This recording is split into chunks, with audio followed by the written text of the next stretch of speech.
Dans l'exercice 3, on va voir les différentes séries du spectre atomique de l'hydrogène, du spectre d'émission de l'hydrogène.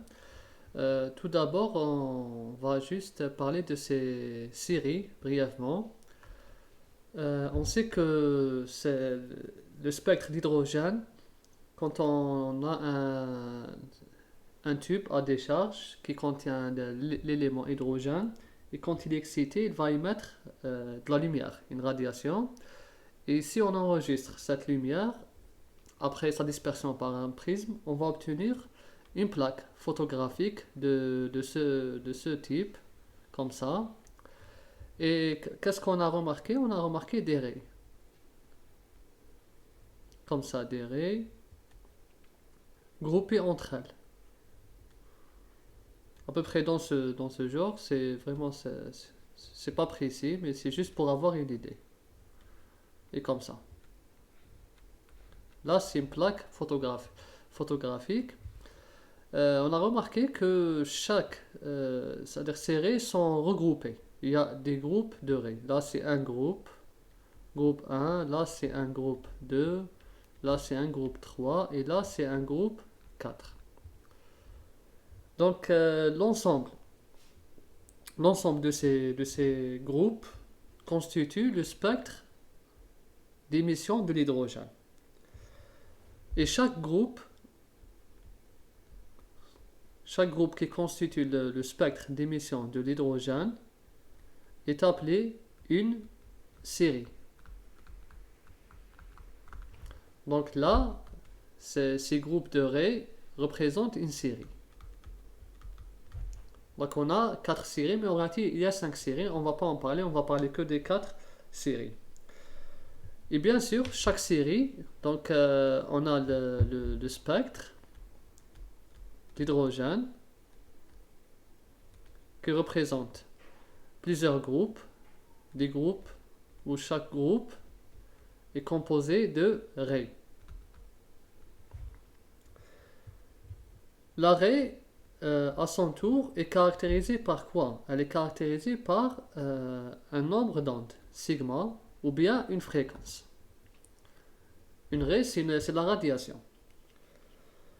Le nombre d'ondes est obtenu à partir de la radiation. Bon, on peut le mesurer expérimentalement, comme on peut le calculer par une relation empirique.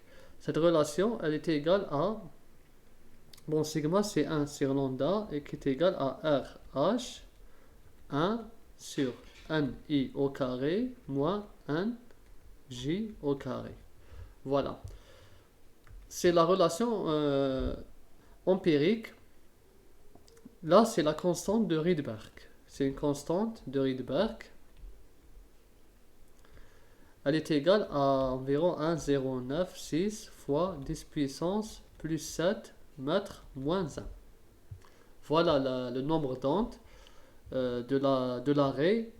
À partir de cette expression, on peut déterminer la longueur d'onde et la fréquence. Les deux. Et bien sûr, le NI est inférieur à NJ, selon la relation empirique. Et selon la valeur de I, on connaît les différents groupes. Chaque groupe, il a un I spécifique. Par exemple, pour un I qui est égal à 1, le 1J va être égal à 2, 3, 4, ainsi de suite. Là, elle porte le nom de la série, elle porte le nom du savant qui l'a découvert, c'est la série de Lyman.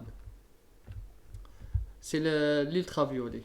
Ensuite, on a la deuxième série, 1i est égal à 2 et 1j porte le numéro entier, le nombre entier de 3, 4, 5, ainsi de suite. C'est la série de Balmer. Là, c'est le visible. C'est les raies qu'on peut apercevoir à l'œil nu parce qu'elles portent des couleurs. Ensuite, on a un I qui est égal à 3, un J est égal à 4, 5, 6, ainsi. Ça, c'est la série de Paschen. On appelle la série de Paschen. Et enfin, la série 4 1i, c'est 4. Et le 1j, c'est-à-dire le niveau supérieur, peut être 5, 6, 7. Ça, on appelle la série de Bracht. Comme ça. Voilà les 4 séries. Donc, chaque série, elle porte un niveau inférieur, un seul niveau inférieur. Le voici. Un 4, un 3, un 2 et un 1. Donc, et bien sûr, chaque série, là, chaque série, elle est caractérisée par une longueur d'onde limite. Cette longueur d'onde, elle correspond à la transition de n est égal à infini à n. Voilà, ça c'est la longueur d'onde limite ou bien la fréquence limite.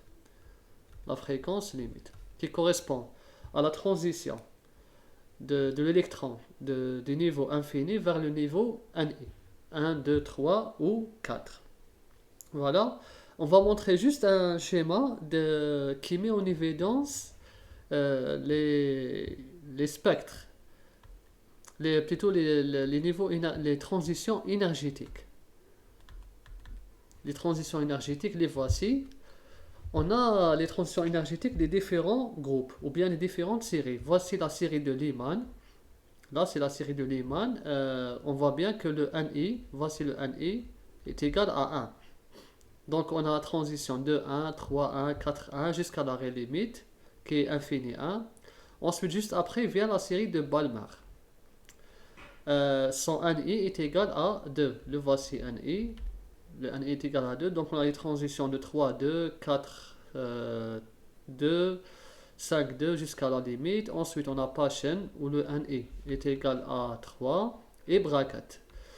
NI est égal à 4. Donc, voilà les transitions énergétiques de ces différentes séries.